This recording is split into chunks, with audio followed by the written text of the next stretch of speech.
आपका अपने चैनल सम्राट सीईटी पे। जैसे कि पिछले वाले लेक्चर में हमने स्टील बीम के थ्योरी को बता दिया है, आज उसी थ्योरी को नज़र में रखते हुए आज हमने इस पर एक न्यूमेरिकल लगाया हुआ है। देखिए कम समय में ज़्यादा कवरअप हो, इसके लिए हम पहले क्या किए हैं, बोर्ड पे क्वेश्चन को सॉल्व कर लिए हैं। उसके बाद सबको समझा देंगे कि कैसे कैसे क्वेश्चन सॉल्व हुआ है। ठीक है, तो पहले हम आपको क्वेश्चन डिस्प्ले करा दे रहे हैं बोर्ड पे या फिर मोबाइल में।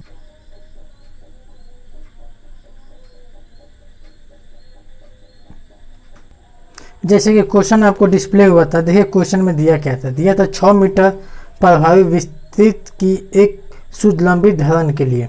देखिए 6 मीटर स्पान दिया है, तो देखिए 6 मीटर हमने स्पान को लिख दिया है यहाँ पे। ठीक है, उसके बाद से दिया है ISLB Indian standard light beam 550 at the grade 0.863 kilo Newton पर मीटर आई खंड का प्रयोग किया गया है।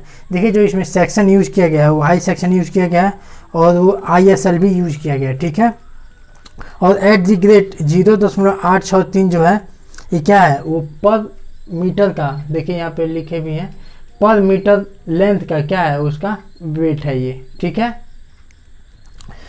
उसके बाद से दिया अनुज्ञेय बंकन प्रतिबल 165 न्यूटन पर mm² है। तो उसका अनुज्ञेय प्रतिबल देखिए हम इसका यहाँ पे लिख दिए 165 न्यूटन पर mm² है। इस धरण द्वारा वहन किए जाने वाले सुरक्षित समान वितरित भार यूडीएल ज्ञात कीजिए। देखिए हमको इसमें वेट निकालना है, यूडीएल कि मतलब इतना न्यूटन के क्या हो रहा है, उसमें स्ट्रेस जनरेट हो रहा है, तो उसके लिए कितना उस पर वेट आ रहा है। ठीक है, यूडीएल के रूप में मतलब टोटल वेट। ठीक है, धरण पार्श्विक रूप से आबद्ध है। देखिए जो धरण है वो दोनों साइड में क्या है, जैसे ये धरण है तो इस साइड भी और इस तरफ भी दोनों साइड में क्या है, फिक्स है। ठीक है, उक्त भार के लिए धरण उत्पन्न औसत अपरूपण प्रतिबल, देखिए और औसत अपरूपण प्रतिबल भी निकालना है, एवरेज शियर स्ट्रेस भी निकालना है। ठीक है, और उसके बाद से कह रहा है तथा विक्षेपण डिफ्लेक्शन ज्ञात कीजिए, और हमें विक्षेप भी निकालना है। ठीक है, कि वो कितना ज़्यादा डिफ्लेक्ट हो रही है। ठीक है, और इसमें दिया है ई की वैल्यू इलास्टिक प्रॉपर्टी दिया है 2 × 10⁵ न्यूटन पर mm²। देखिए वो दिया नहीं है, लिखा नहीं गया, लेकिन हम यहाँ पे लिख दे रहे हैं E = 2 × 10⁵ न्यूटन पर mm²। ठीक है, तो हम इस क्वेश्चन को सॉल्व करना है। ये इसमें स्पॉन दिया ही है, लिख दिए हैं, बेंडिंग स्ट्रेस दिया है 165 न्यूटन पर mm²। ठीक है, और स्टील टेबल सब हम क्या करेंगे कि इसके स्टील टेबल में जाएंगे। स्टील टेबल आप निकालना जानते ही हैं, पिछले वाले वीडियो में हम 1-2 वीडियो में बताए भी हैं कि स्टील टेबल से कैसे निकाला जाता है। ठीक है, वहाँ से हम उसकी प्रॉपर्टी से क्या कर लेंगे, निकाल लेंगे।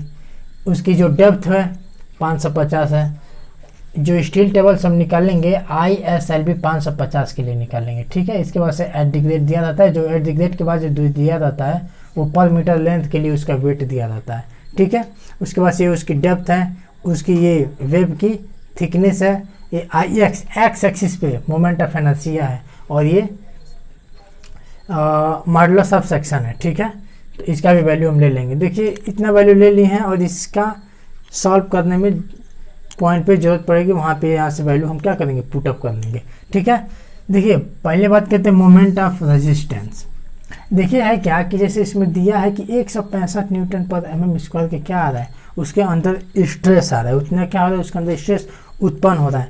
तो देखिए तो हम ये निकाल लेंगे इससे स्ट्रेस के अनुसार, स्ट्रेस दिया है कि इतना उत्पन्न हो जाए, तो हम इसे ये निकाल लेंगे कि ये मोमेंट में कितना स्ट्रेस झेल पाएगा, मोमेंट में कितना स्ट्रेस झेल पाएगा। जैसे कि ये है और इसको हम क्या कर रहे हैं, ऐसे मोड़ रहे हैं। ठीक है, तो ये मोड़ने पे ये अपने मोड़ने का कितना विरोध करेगा, उसी को हम क्या कहते हैं, बेंडिंग मोमेंट कहते हैं। तो वो बेंडिंग मोमेंट वो वैल्यू निकालेंगे कि कितना अपने आप को रोकेगा, तो वो जो वैल्यू आएगी M = Fz।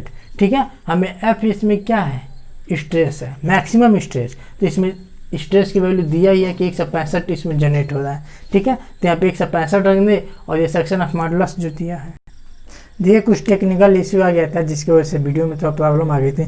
चलिए फिर टॉपिक पे आते हैं। देखिए मोमेंट ऑफ रेजिस्टेंस आपको बताए हैं कि ये मोमेंट ऑफ रेजिस्टेंस जो निकलता है, तो इस पर लोड आने से जो ऐसे मुड़ता है, तो ये मुड़ने का विरोध करता है। ठीक है ना, तो ये क्या होता है, मोमेंट ऑफ रेजिस्टेंस होता है। और ये क्या होता है, जहाँ पे वैल्यू आपको दिए हैं 165 बेंडिंग स्ट्रेस है, और ये जेड क्या है, सेक्शनल मॉडुलस है। सेक्शनल मॉडुलस हम क्या करेंगे, स्टील टेबल से देखिए हम यहाँ पे क्या किए निकाले हुए हैं। ठीक है, इसकी वैल्यू इसमें पुट कर देंगे और इसका जो वैल्यू आएगा वो क्या आ जाएगा, मोमेंट रेजिस्टेंस की वैल्यू आ जाएगी। ठीक है, मोमेंट ऑफ रेजिस्टेंस की। ठीक है, तो ये आपका आ गया मोमेंट ऑफ रेजिस्टेंस। अब देखिए बात करेंगे मैक्सिमम बेंडिंग मोमेंट। यही है मैक्सिमम बेंडिंग मोमेंट। देखिए जो ये जो आया है वैल्यू, ये अधिकतम इतना तक क्या कर सकता है, रजिस्ट कर सकता है। तो जो जितना ज़्यादा मतलब जितना अधिकतम तक रजिस्ट कर रहा है उसी के बराबर क्या होगा, उस पर लोड भी आ सकता है। ठीक है, तो देखिए तो जो लोड के लिए ये आया रजिस्ट करने के लिए वैल्यू। अब हम बात करेंगे लोड के लिए कि जो अब जो लोड आ रहा है उसके वजह से कितना बेंड होगा। ये था कि जो बेंड हो रहा है उसके विरोध वाला मान आ रहा है, और ये जो वैल्यू अब आएगी वो क्या आएगा, इसको मतलब मोड़ने के लिए। ठीक है, देखिए तो ये अगर मैक्सिमम बेंडिंग मोमेंट इतना आपका दिया है, इसी को मान लेंगे। ठीक है, जो ये है।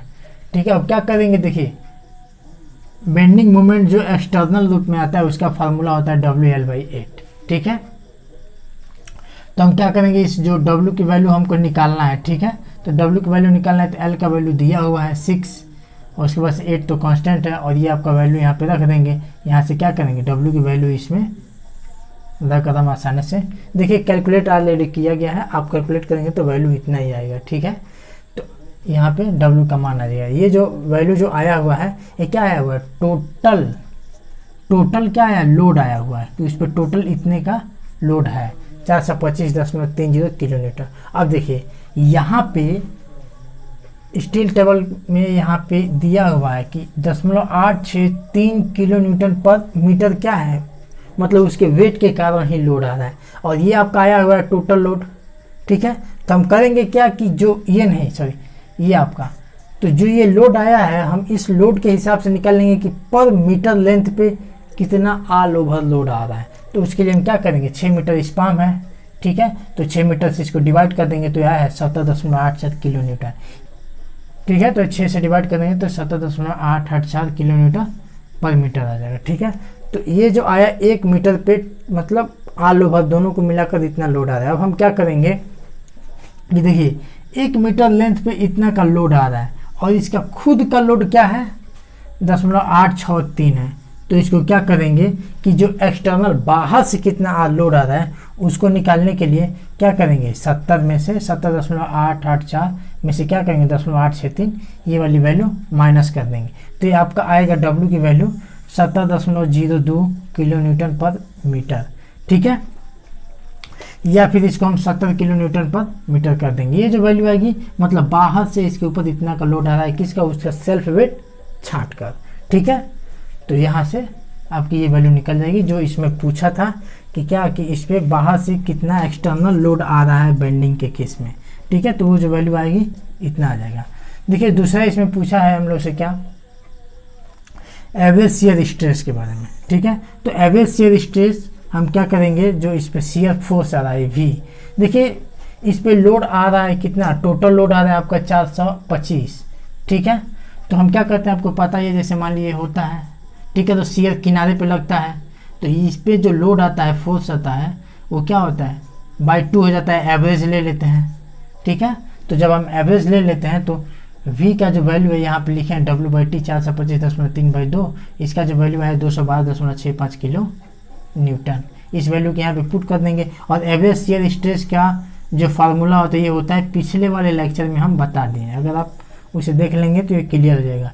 तो ठीक V की वैल्यू इसमें पुट कर दी है और 550 यहाँ पे दिया हुआ है इसके किससे, स्टील टेबल से, इसके प्रॉपर्टी से। ठीक है, और ये 9.9 देखिए यहाँ पे T की वैल्यू दी हुई है, यहाँ पे पुट कर देंगे। हमारा आ गया टाउ भी मतलब क्या हो गया, बेंडिंग कर रहे हैं, शियर स्ट्रेस आ रहा है। ठीक है, और ये जो शियर स्ट्रेस आ रहा है मतलब बाहर से लोड लेन मतलब बाहर से जो शियर स्ट्रेस आ रहा है उसके कारण जो उसमें मतलब उसमें जो शियर फोर्स बाहर से लग रहा है उसके कारण जो बीम में जो स्ट्रेस जनरेट होगा वो इतने का होगा।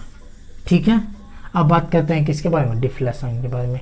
देखिए डिफ्लेक्शन बताए हैं कि जैसे ये बीम होता है तो ये जितना ये झुक जाता है, बीच में बेंड होता है, तो ये जो डिस्टेंस होती है उसी को हम लोग डिफ्लेक्शन बोलते हैं। ठीक है, तो उसका वैल्यू यहाँ पे पिछले वाले लेक्चर में भी इसका फार्मूला बता दिए हैं 5W/L384 EI। ठीक है, ये मैक्सिमम के केस में है। ठीक है ना। मैक्सिमम मतलब इतना उस पर डिफ्लेक्शन आएगा। और ये डब्ल्यू जो दिया हुआ है क्या एक्सटर्नल लोड है, ठीक है।